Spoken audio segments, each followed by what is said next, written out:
Hello बच्चों, welcome to Ritu ma'am's online class. बच्चों, आज हम आपकी कक्षा चौथी की हिंदी की पाठ्यपुस्तक झिलमिल के पाठ 1 जादूगर यह कौन का अभ्यास करेंगे। तो चलिए शुरू करते हैं। सबसे पहले नंबर 1, आइए शब्दों के अर्थ जानें।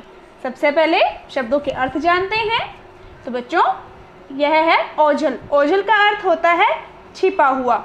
जैसे बादल सूर्य को ओझल कर देता है ना, मतलब छिपा देता है। चित, चित का अर्थ होता है मन। जादूगर, ये तो सभी को मालूम ही होगा। जादूगर का अर्थ होता है जादू का खेल दिखाने वाला। नभ, नभ का अर्थ होता है आकाश या फिर आसमान। नवाता, नवाता का अर्थ होता है बच्चों झुकाता। और पवन पंख, पवन पंख का अर्थ होता है हवा रूपी पंख। पवन, पवन का अर्थ होता है हवा, वायु। सरसाने वाला, सरसाने वाला का अर्थ है मन को खुश करने वाला। चलिए बच्चों, अब करते हैं नंबर 2, कविता से प्रश्न उत्तर। देखो बच्चों, यह है जो उत्तर लिखा हुआ है, इस पर ध्यान मत देना। इसका भी मैं आपको बताऊंगी। यहाँ लिखा है ना ग नंबर। तो देखो बच्चों, क्या प्रश्न, कविता में जादूगर किसे कहा गया है? किसे कहा गया है? वेरी गुड, बादल को। तो क्या लिखेंगे? लिखेंगे कविता में जादूगर बादल को कहा गया है। अगला प्रश्न, ख, जादूगर कैसा दिखाई देता है? कैसा दिखाई देता है? उसकी खुली हुई जटाएं होती हैं, काली काली, है ना, और काले रंग का कोट पहनता है। तो यही लिखेंगे यहाँ कि जादूगर की जटाएं खुली होती हैं, वह काले रंग का कोट व सिर पर टोपी पहनता है।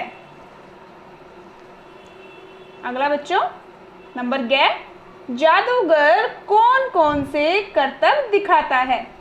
कौन कौन से करतब दिखाता है? तरह तरह के खेल दिखाता है ना। कभी किसी चीज को गायब कर देता है, कभी किसी चीज को, कभी खुद गायब हो जाता है, कभी तोते को कबूतर बना देता है, कभी कबूतर को इंसान बना देता है। ऐसे ही जादू करता है ना। तो देखो बच्चों, लिखेंगे जादूगर तरह तरह के खेल दिखाता है। कभी खुद गायब हो जाता है तो कभी चीज़ों को गायब कर देता है। और कविता अनुसार, अगर हम कविता की बात करें तो कविता में तो बादल को जादूगर कहा गया है ना। तो क्या लिखेंगे? अगर हम कविता की बात करें, कविता अनुसार बादल रूपी जादूगर हवा रूपी पंखों द्वारा उड़ कर आता है, सूर्य को छिपा देता है। देखो बच्चों, ये तो अधूरा रह गया ना। अब देखो, यहाँ पर मैंने एक निशान बनाया है और यहाँ देखो ऊपर नंबर ग उत्तर। यहाँ जगह नहीं थी, इसलिए इससे आगे का उत्तर मैंने ऊपर लिख दिया है। देखो ये निशान बनाया हुआ ना, ये इसी का उत्तर है। आगे, दिन को रात बना देता है, कभी हाथी की सूंड की तरह धरती पर झुक जाता है, तो कभी अपने झोले से धरती पर बूंदे टपकाता है।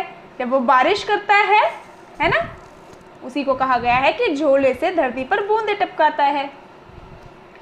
अगला प्रश्न पढ़ते हैं बच्चों, नंबर घ, सोचो बादल को जादूगर क्यों कहा है? देखो बच्चों, जैसे जादूगर काले रंग का कोट पहनता है और काली टोपी पहनता है, उसी तरह बादल भी काले रंग का होता है और काली जटाओं वाला होता है। और जादूगर जैसे तरह तरह के खेल दिखाता है और सभी को हैरान कर देता है, उसी तरह बादल भी वही काम करता है। बादल क्या करता है? वह दिन को रात बना देता है, सूर्य को ओझल करके, और धरती पर वर्षा करके सभी को हैरान कर देता है ना। तो इसीलिए बादल को जादूगर कहा गया है। तो यही हम लिखेंगे यहाँ पर कि बादल को जादूगर इसलिए कहा गया है क्योंकि जिस प्रकार जादूगर काले रंग का कोट व सिर पर काली टोपी पहनता है, उसी प्रकार बादल काले रंग का होता है। जैसे जादूगर तरह तरह के हैरान करने वाले खेल दिखाता है, उसी प्रकार बादल दिन को रात कर, सूर्य को ओझल कर, धरती पर वर्षा कर आदि खेल दिखाकर सबको हैरान कर देता है ना। चलिए, अब नंबर 3, आपकी बात। देखो बच्चों, धरती तक ऐसे झुक जाता जैसे हाथी सूंड नवाता। जब बादल झुकता है तो कवि को ऐसा लगता है जैसे कोई हाथी अपनी सूंड को झुकाता है। आपको भी बादलों में तरह तरह की आकृतियाँ दिखाई देती होंगी, उनके नाम लिखें। तो बताओ किस किस तरह की आकृतियाँ आपको दिखाई देती है बादलों में। तो बच्चों देखो, कभी आपने भी देखा होगा कि बादलों में तरह तरह की आकृतियाँ दिखाई देती हैं। तो जो आकृतियाँ आपने देखी हैं वही आपको यहाँ लिखना है। यह उत्तर आपको स्वयं लिखना है। लिखा भी है ना आपकी बात, तो अपनी बात लिखनी है यहाँ पर। जैसे कई बार ऐसा लगता है बादलों के आकार को देखकर कि उसने हाथी जैसा रूप ले लिया है ना। कभी टेडी बियर लगता है, कभी घर जैसी आकृति लगती है, तो कभी शेर जैसी आकृति लगती है, कभी ऊंट जैसी लगती है, कभी किसी के जैसी, कभी किसी के जैसी। तो आपने बादलों में जिस भी आकृति को देखा हो, आपको ऐसा लगा हो कि आज तो बादल इस जैसे लग रहे हैं, इसका आकार इससे मिलता जुलता है, तो वही आपको यहाँ उनके नाम लिखने हैं। ठीक है बच्चों, चलिए अगले पृष्ठ पर चलते हैं। देखो बच्चों, अब यहाँ पर हम आ गए हैं प्रश्न संख्या 6 पर। क्या लिखा है पढ़ते हैं। आपको कैसा लगता है जब गर्मी में बादल सूरज को ढक लेते हैं। ये आपको स्वयं लिखना है। ठीक है, जैसे मैंने लिखा है कि हमें बहुत अच्छा लगता है क्योंकि इससे गर्मी कम हो जाती है। तो आपको जैसा लगता है बच्चों, आपको वह लिखना है। ठीक है, चलो अगला प्रश्न देखो। जब सर्दी में बादल सूर्य को ढक लेते हैं तब आपको कैसा लगता है। तो मैंने लिखा है हमें अच्छा नहीं लगता क्योंकि इससे सर्दी और अधिक बढ़ जाती है ना, क्योंकि सूर्य जब निकलता है उसकी किरणें धरती पर पड़ती है तो धरती गर्म हो जाती है, और सर्दी में तो क्या गर्माहट ही चाहिए। तो इसीलिए लिखा है मैंने कि हमें अच्छा नहीं लगता। आपको जैसा लगता है तो आप यहाँ वह लिखना। ठीक है बच्चों, अब नंबर 4 कविता से आगे करते हैं। तो देखो सबसे पहले क्या लिखा है, क्या पर नीचे कविता की कुछ पंक्तियां दी गई हैं। कविता पढ़कर प्रश्नों के उत्तर दें। तो पढ़ते हैं कविता। देखो क्या लिखा है। लिखा है बादल दिन को रात कैसे बनाता है। कैसे बनाता है समझाया था ना मैंने आपको कि आसमान पर बादल छा जाते हैं और सूर्य ढक जाता है और चारों तरफ अंधेरा हो जाता है, इसी तरीके से। तो यही हम यहाँ लिख देंगे कि जब बादल आसमान पर छा जाते हैं व सूर्य को ढक लेते हैं तब चारों ओर अंधेरा छा जाता है और बादल इसी तरह दिन को रात बना देता है। इस तरह लिख लो या इसी तरह लिख लो, कुछ भी लिख सकते हैं। ठीक है बच्चों, दोनों ठीक है। चलिए अगला पढ़ते हैं कि बादल धरती को कैसे खुश करता है। बताओ कैसे करता है। धरती पर जब बारिश हो जाती है तो चारों तरफ हरियाली छा जाती है, तो पूरी धरा अर्थात धरती ऐसे खुश हो जाती है। और बारिश कौन करता है, बादल करते हैं, है ना। तो चलिए उत्तर कैसे लिखेंगे। उत्तर लिखेंगे बादल वर्षा से धरती की गर्मी को शांत करता है और चारों तरफ हरियाली छा जाती है। इस तरह बादल धरती को खुश करता है। अब झोले से बूंदे टपकाता।